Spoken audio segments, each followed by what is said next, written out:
What's up, y'all? Welcome to Just Out Here Anxiously Trusting God. I am your host, Rocky. And I just want to say thank you so much for joining me on today.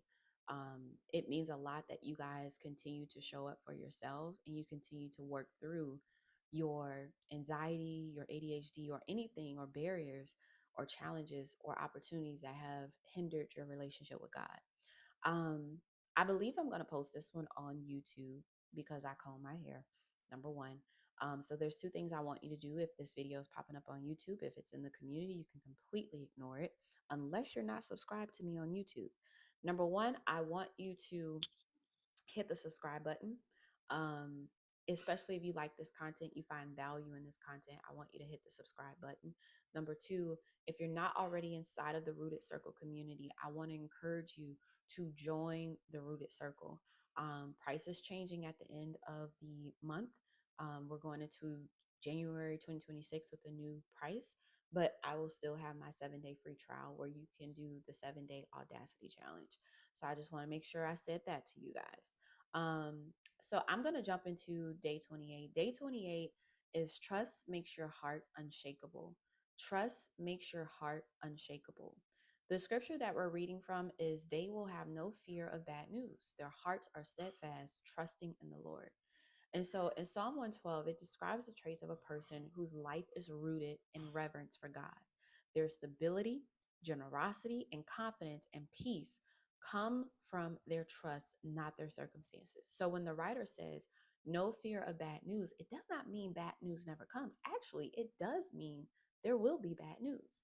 It means that your heart is so anchored in God that you are not destroyed by uncertainty. Your heart is steadfast because trust has become your foundation, not your anxiety or your anxiousness or depression or any of that. Trust has become your foundation.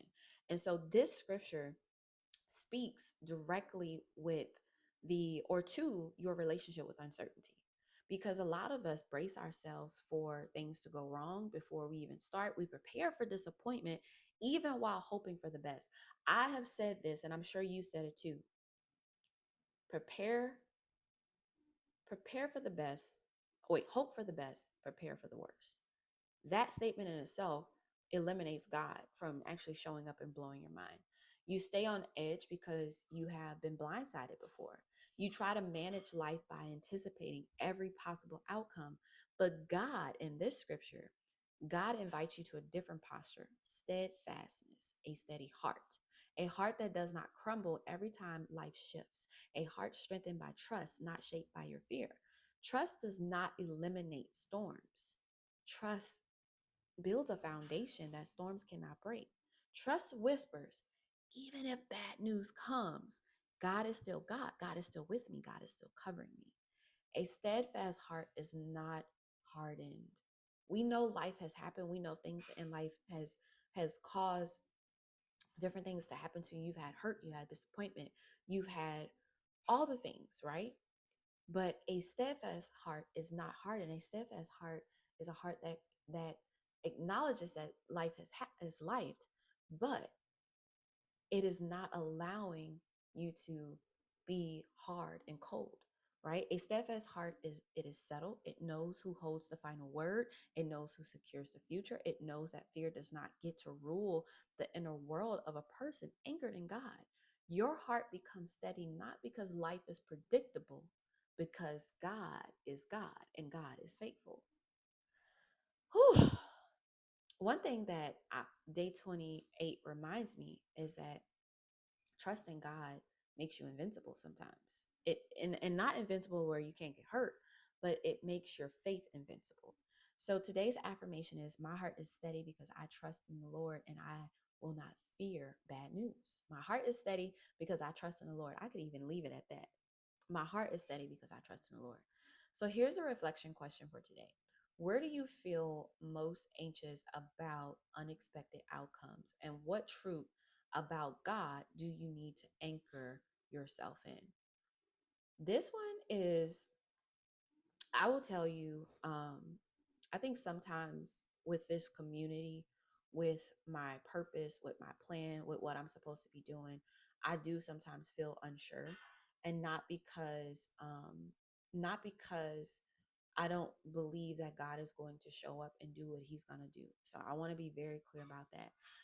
I do feel sometimes like, um, am I doing the right thing? Am I on the right steps? Like, God, and I shared this with a friend yesterday or the day before, and I said, the thing that scares me most about this is not necessarily that, you know, I'm operating in my purpose. Like I'm glad to be operating in my purpose.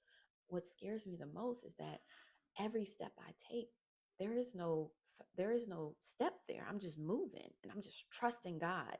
And sometimes that trust is scary because I'm used to having a plan. I'm used to having all the things like sorted out. And with this, it's like God is saying, just do what I told you to do and trust me. And that is scary. But what I will say is that the scripture today reminds me, like, man, your heart is steadfast. You trust God.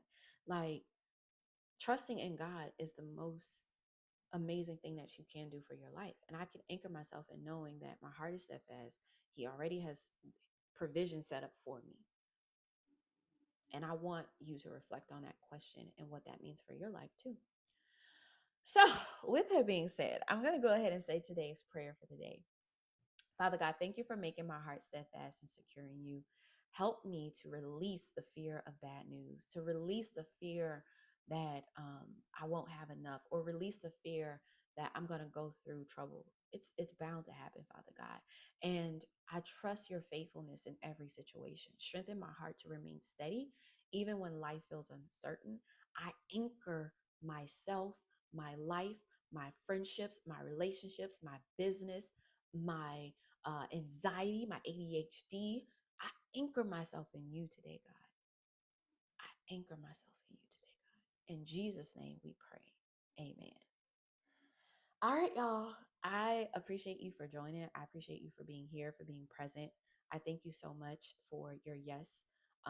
Again, if this is on YouTube, hit that subscribe button, that like button, share it with a friend if you're feeling spicy. And I will see you guys back here as we're on this 67-day journey of just out here anxiously trusting God. All right, go out there and conquer it.